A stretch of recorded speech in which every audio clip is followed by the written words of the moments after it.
Welcome to Ben's Book Summaries, where we help you distill big ideas from impactful books.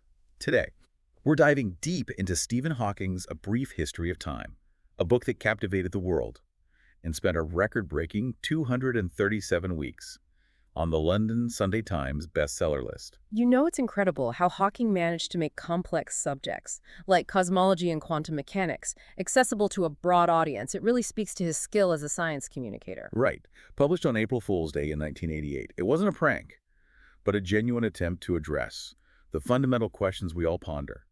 Where did the universe come from? How does it work?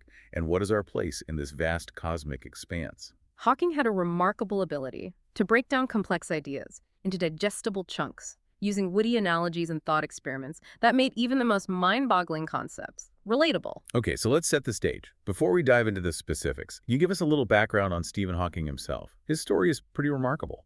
Absolutely. Stephen Hawking was born in 1942 and held the prestigious Lucasian Professor of Mathematics chair at Cambridge, the same position once held by Sir Isaac Newton. This already gives you a sense of the intellectual lineage he was a part of. Talk about pressure. Indeed. And to add to that, he was diagnosed with ALS at a young age, a condition that gradually paralyzed him over the years. Yeah. Despite this immense challenge, Hawking continued his groundbreaking work in theoretical physics, making significant contributions to our understanding of black holes, the Big Bang, and the nature of the universe itself. It's a truly inspiring story of perseverance and intellectual brilliance. So getting into the book itself, what were some of the key takeaways from A Brief History of Time that stood out to you? Well, right from the start, Hawking uses a humorous anecdote to illustrate how our understanding of the universe has evolved over time. It's the story about a scientist giving a lecture on astronomy, and an audience member insists that the world rests on the back of a giant tortoise. Oh, I love that story. It's turtles all the way down. Yeah, exactly. It's a simple but profound illustration of how we constantly question and refine our models of reality. What we might consider a solid foundation can turn out to be built upon layers of assumptions. It's a reminder to always be questioning and to never stop seeking deeper explanations. Precisely. Hawking then takes us on a journey through the history of our understanding of the universe, starting with Ptolemy's Earth-centered model, which prevailed for centuries. That's the model where everything revolves around the Earth. Yes, it was a model that seemed to fit with everyday observations and the prevailing philosophical and religious beliefs of the time. But then came Copernicus, who proposed a revolutionary idea that the Earth and other planets actually revolve around the sun. That must have been a pretty radical idea at the time. It was, and it wasn't immediately accepted, but then came Galileo, who used the newly invented telescope to make groundbreaking observations, like the discovery of Jupiter's moons. These observations provided evidence that not everything revolved around the Earth, supporting Copernicus's heliocentric model. So Galileo's observations really helped shift the paradigm and pave the way for a new understanding of the cosmos. Absolutely. His work marked a significant turning point in our scientific understanding, and it exemplifies a key theme that runs throughout A Brief History of Time: the power of observation and experimentation in shaping our understanding of the universe. It's amazing how these early discoveries laid the groundwork for the even more mind-blowing concepts that came later, like Einstein's theory of relativity. Exactly. Hawking brilliantly connects these historical developments to show how our understanding of the universe has progressed through a combination of theoretical insights and empirical evidence. He then dives into the two pillars of modern physics: Einstein's general theory of relativity and quantum mechanics. And those are the two biggies, right? The frameworks that have shaped our understanding of the universe. Yeah. At the largest and smallest scales. Precisely. General relativity, in a nutshell, describes gravity not as a force, but as a curvature in the fabric of space-time. Picture a bowling ball placed on a trampoline. The ball creates a dip in the fabric, and that's how gravity works, according to Einstein. Massive objects warp the space-time around them, influencing the motion of other objects. So it's not that the Earth is being pulled toward the sun, but rather that it's following the curvature of space-time, created by the sun's mass. That's a great way to visualize it. And the more massive the object, the greater the warping of space-time. This theory has profound implications for our understanding of gravity, the expansion of the universe, and even the nature of time itself. Okay, so where does quantum mechanics fit into all of this? That's the theory that governs the behavior of particles. At the subatomic level. Right. Yes.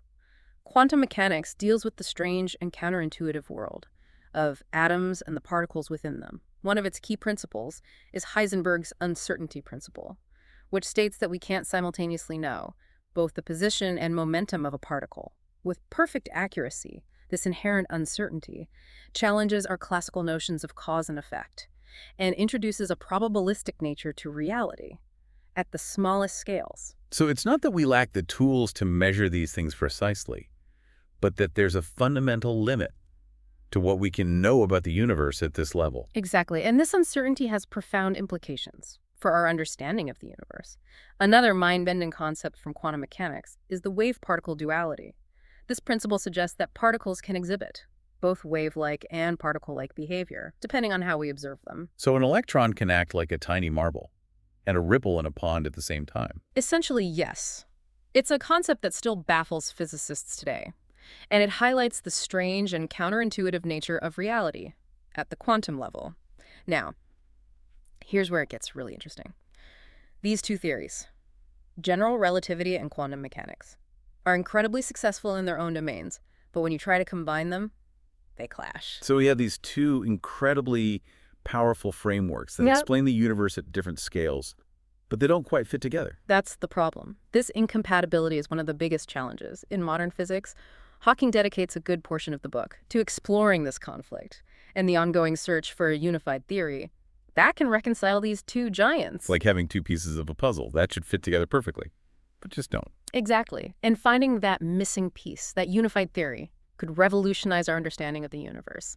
It's a quest that continues to this day, and one that drives much of modern cosmological research. This is already making my head spin a bit. But before we dive further down that rabbit hole, maybe we should take a look at how these theories are applied to our understanding of the universe as a whole. Specifically, Hawking talks a lot about the Big Bang Theory. Right. Where did the universe come from, and how did it get to be the way it is? Right. That's where we'll pick up next. The Big Bang Theory is the prevailing model for the origin of the universe. And Hawking does a phenomenal job of explaining the evidence for it and the implications it has for our understanding of cosmic history. All right, so let's take a quick break here on Ben's Book Summaries. When we come back, we'll delve into the Big Bang, explore the mysteries of black holes, and maybe even touch on the possibility of time travel. Stick with us. Okay. Welcome back to Ben's Book Summaries. Before the break, we were discussing the two pillars of modern physics, general relativity and quantum mechanics. We left off with a question of how these theories help us understand the universe's origins and its evolution. Enter the Big Bang Theory. Precisely. The Big Bang Theory posits that the universe began in an incredibly hot, dense state and has been expanding and cooling ever since.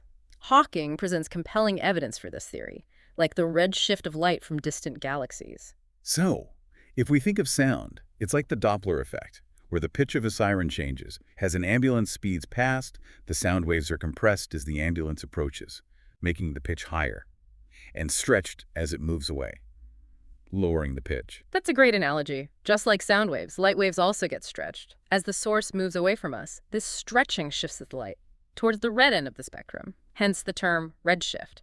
Observing this redshift in the light from distant galaxies suggests they're moving away from us, which supports the idea of an expanding universe. And if the universe is expanding, it stands to reason that if we rewind the clock, everything must have been much closer together in the past, ultimately originating from a single point. That's the essence of the Big Bang. Right. Yes. The Big Bang Theory suggests that the universe sprang forth from a singularity, an infinitely dense and hot point, roughly 13.8 billion years ago. It's a mind-boggling concept, but it's supported by a wealth of observational evidence. And one of the most compelling pieces of evidence, as I recall from the book, is the cosmic microwave background radiation. Can you elaborate on that a bit? Absolutely. The cosmic microwave background radiation, often shortened to CMB, is a faint afterglow of the Big Bang. It's like a baby picture of the universe, a snapshot of how things looked, roughly 380,000 years after the Big Bang. Wow. So we can actually see remnants of the early universe. In a way, yes. The CMB is essentially a faint glow of heat, pervading the entire universe. Its discovery in the 1960s was a major triumph for the Big Bang Theory. That's incredible. So we've got this picture of the universe, starting with the Big Bang, expanding and cooling over billions of years, and eventually forming galaxies, stars, and planets. But within this grand cosmic narrative, there are also some pretty mind-boggling objects, like black holes, Hawking dedicates a significant portion of the book to these enigmatic objects. What makes black holes so fascinating? Black holes are fascinating because they push the boundaries of our understanding of gravity and space-time. As we discussed earlier, general relativity describes gravity as the curvature of space-time caused by mass and energy. Black holes are regions of space-time where this curvature becomes so extreme that nothing, not even light, can escape. It's kind of hard to wrap my head around, the idea of space-time being curved. It's like trying to imagine a fourth dimension. I understand it's definitely a challenging concept, but think of it this way. If you roll a marble across a flat sheet, it will travel in a straight line. However, if you place a heavy object in the center of the sheet, the marble's path will curve as it passes by the object. So the heavy object creates a dip in the sheet, altering the marble's trajectory. And in the case of space-time, that heavy object is something like a star or a black hole. Exactly. The more massive the object, the steeper the curvature of space-time it creates. Black holes are so dense that they create an infinitely deep gravity well, a point of no return, where the curvature becomes so extreme that nothing can escape its pull, not even light. So if light can't escape, that's why we call them black holes. We can't actually see them directly. But how do these incredibly dense objects even form in the first place? Black holes form when massive stars collapse at the end of their lives. During their lifetime, stars are engaged in a constant battle between the outward pressure of nuclear fusion and the inward pull of gravity. Once a star exhausts its nuclear fuel, gravity takes over, and the star's core collapses inward. If the star is massive enough, this collapse continues unabated, creating a black hole. It's like a cosmic implosion. Yeah. And what's at the center of a black hole? Is it just an infinitely dense point of matter? That's one of the big mysteries. According to general relativity, the center of a black hole is a singularity, a point of infinite density, and zero volume. But this creates a problem because our current laws of physics break down at a singularity. So it's like a cosmic glitch in the matrix. But wait, didn't Stephen Hawking make a groundbreaking discovery about black holes? Something about them not being entirely black. You're right. Hawking made a revolutionary discovery in the 1970s by applying quantum mechanics to black holes. He found that black holes are not completely black after all. They actually emit a faint radiation due to quantum effects near the event horizon, the boundary beyond which nothing can escape. Hold on. I thought nothing could escape a black hole once it crossed the event horizon. How can they emit anything? This is where quantum mechanics comes in. In the quantum world, there are constant fluctuations of energy. Even in a vacuum, these fluctuations can create pairs of particles and antiparticles near the event horizon. Sometimes one particle falls into the black hole, while the other escapes. So it's like a cosmic game of chance happening at the edge of a black hole.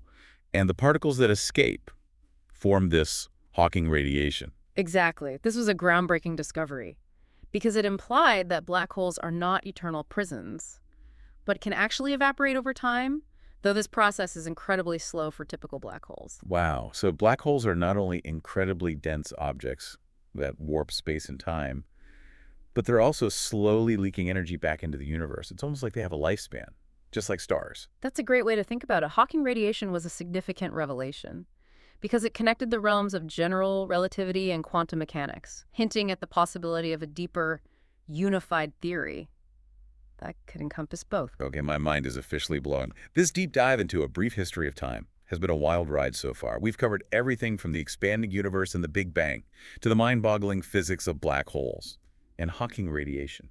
What else does Hawking explore in this book that you think our listeners would find fascinating? Well, one of the most intriguing topics he delves into is the concept of time travel. It's something that has captivated our imaginations for centuries. And Hawking actually presents some compelling theoretical possibilities based on the laws of physics. Time travel. Now you're talking. This I have to hear more about. Yeah. Welcome back to Ben's Book Summaries. We left off on a real cliffhanger, talking about time travel. Time travel, it's one of those ideas that seems firmly rooted in science fiction. But Hawking actually lays out some intriguing theoretical frameworks that suggest it might not be as far-fetched as we think. So are we talking about hopping into a DeLorean and zipping back to the dinosaur age? Not quite. While Back to the Future makes for great entertainment, the reality of time travel, as Hawking explains it, is a bit more nuanced and grounded in the laws of physics. Okay, so what are the actual possibilities for time travel, according to Hawking?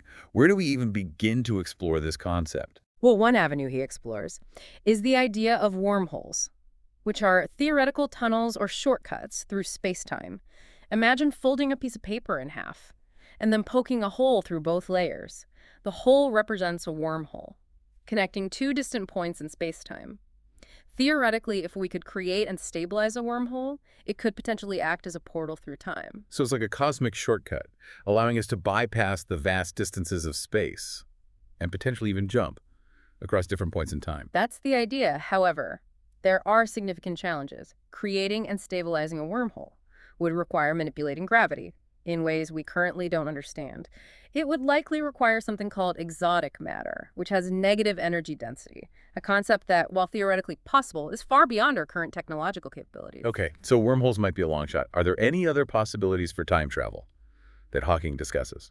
Another intriguing concept he delves into is the idea of time dilation, which is a real phenomenon. Predicted by Einstein's theory of relativity, it essentially states that time passes at different rates, depending on your relative speed, and the strength of the gravitational field you're in. Wait, so time isn't absolute? It's relative. Exactly. One of the most famous examples is the twin paradox.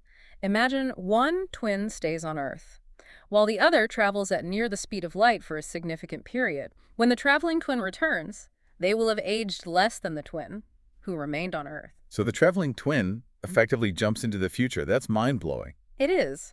And while achieving near light speed travel is still beyond our reach, the principle of time dilation has been experimentally verified. It even has practical implications for technologies like GPS satellites, which need to account for the slight differences in time flow between orbit and the Earth's surface. So time travel to the future, while still a technological challenge, is theoretically possible, based on our current understanding of physics. What about traveling to the past? Is that something Hawking considers within the realm of possibility? Traveling to the past is where things get even more complicated and paradoxical. Hawking delves into some of these paradoxes, like the classic grandfather paradox. If you could travel back in time and prevent your grandfather from meeting your grandmother, would you cease to exist? These paradoxes raise questions about causality and the consistency of time itself. It makes my head spin just thinking about it. So what's Hawking's take on these paradoxes?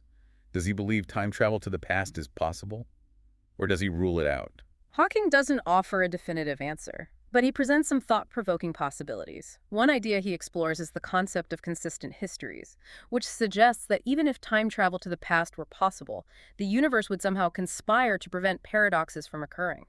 Perhaps there are inherent laws of physics that protect the timeline from inconsistencies. So even if we could build a time machine, we might be limited in how we could interact with the past. That's one possibility. Or perhaps time travel to the past is simply impossible, and the paradoxes themselves are nature's way of telling us that. It's a question that continues to fascinate physicists and philosophers alike. Okay, so we've explored the outer reaches of the universe, delved into the mind-bending physics of black holes, and even pondered the possibilities of time travel.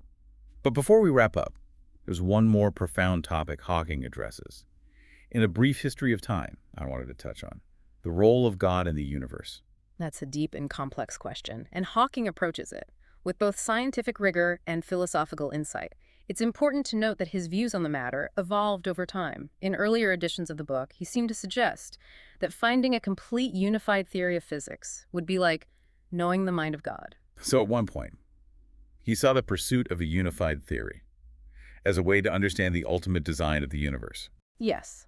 There was a sense of that in his early writings. However, in later revisions, he adopted a more nuanced perspective. Hawking ultimately identified as an atheist, but his arguments were more focused on the idea that the universe as described by physics could be self-contained and self-sufficient, without the need for a creator. So it's not so much that he was disproving the existence of God, but rather suggesting that our understanding of the universe, based on the laws of physics, doesn't require a divine explanation. That's a good way to put it. He famously proposed the no-boundary proposal, which suggests that the universe is finite but unbounded, like the surface of a sphere. It has no edges, no beginning, and no end in the traditional sense. Time itself, as we understand it, becomes meaningless before the Big Bang. So according to this view, the universe didn't need to be created. It simply exists, governed by the laws of physics. That's the essence of his argument. And while it might not settle the age-old debate about the existence of God, it does challenge us to reconsider our assumptions about the nature of reality and the role of a creator. It's a thought-provoking perspective. That highlights the profound philosophical implications of our scientific understanding of the universe. Absolutely. Hawking's willingness to engage with these big questions, to explore the boundaries of science and philosophy, is part of what makes A Brief History of Time such a remarkable book. This deep dive into Stephen Hawking's A Brief History of Time Hmm. has been an incredible journey. We've explored the vastness of the universe, delved into the mind-bending realms of quantum mechanics and relativity, and even pondered the philosophical implications of our scientific understanding. It's a testament to Hawking's brilliance as a scientist and a communicator, that he was able to take these complex ideas and make them accessible to a wide audience. His book sparked a global fascination with cosmology and continues to inspire countless individuals to look up at the stars and wonder. A Brief History of Time is a reminder that the pursuit of knowledge, the quest to understand our place in the universe, is one of the most profound and rewarding endeavors we can undertake. And on that inspiring note, I think it's time we wrap up this deep dive. Agreed. If you've enjoyed this exploration of A Brief History of Time, we encourage you to check out the full book for an even deeper dive into these fascinating topics. And be sure to join us next time on Ben's Book Summaries, where we'll continue to unpack big ideas from impactful books. Until then, keep exploring, keep questioning, and keep looking up at the stars.